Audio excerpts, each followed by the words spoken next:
一段时间以来啊，民进党当局谋独已经是不择手段。苑先生，您也是评谈两岸国学中心的主任，评谈呢也是台海通道当中重要一环。您如何看待岛内目前将夏金大桥政治化的炒作？这个问题啊，我问了很多我金门人的朋友，他们的答案是一致的，他们非常期待。不管是夏金大桥还是金厦大桥，他们都希望这能够早日建设，因为这是事实啊。因为金门到目前为止啊，超过60%以上的淡水是来自厦门，而且的话呢，他们金厦两者之间呢，本来就是一家人。在他们很期待的情况下，我顺便在这边提一下，其实两岸之间呢要多交流。最近呢，不是有这么一个歌吗？叫做2035搭着动车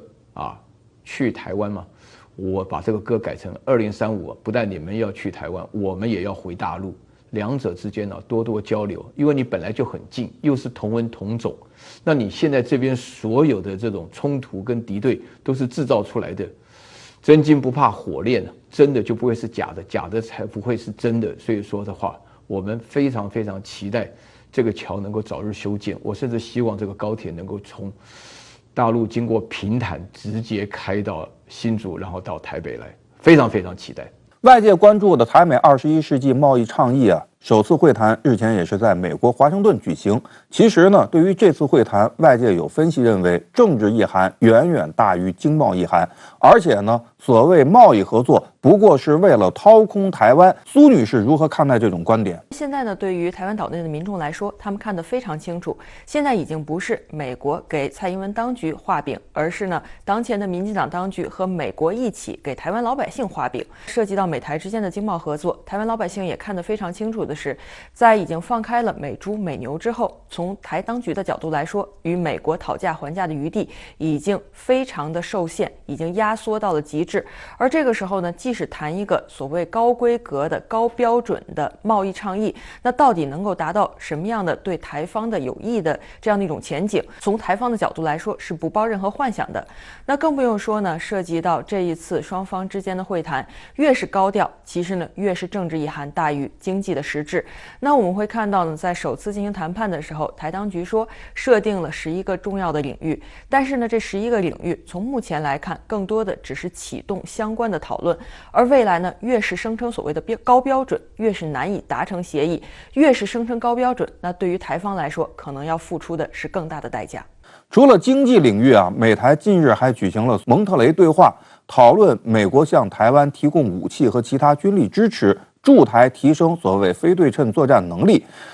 并且打算通过美国国民警卫队的国家伙伴计划加强和台湾的合作。苏女士，这对于提升美台关系有什么实质性的影响？这种所谓非对称力的相关的议题的时候，很明确的是，美国现在在对这种非对称的说法还在进行一些实质性的调整。美国非常清楚的是，无论对台方提供什么样的军事上的支持，台方都不可能战胜解放军，台军都不可能获胜。那现在的非对称性，一方面呢，美国是继续打台湾牌的一种延续，而另外一方面，从武器装备的出口方面，从对台军售方面，美国在打更深远的算盘。也就是说，所谓的支持台军并不是一个核心的目的，而是使台湾成为一个更趁手的棋子，才是美国的核心目标。其实美国就是想打擦边球，用国民警卫队来代替美军跟台军之间进行这种交流、培训，甚至举行联合演习。因为在美国看来的话，警卫队不属于正式意义上的美军，但事实上的话，我们也知道美军，就美国的国民警卫队是一支非常强大的军事力量。甚至它比世界上绝大多数国家的军事力量都要强。它对台湾来讲呢，会有3方面的危险。第一个的话呢，会引发台湾自以为美国人对台湾是要全力保护，没有这回事。第二个，它会激怒大陆，必须要加强军事，做好这个不惜一战的准备。然后第3点的话呢，美国人做这件事情完全玩的是这个两面手法。美国人既无心保卫台湾，也无心要跟中国宣战。美国人要的只是他自己的利益，美国要的利益就是维持他的霸权。所以这件事情虽然是小，但是是一个非常非常不可以做的行为。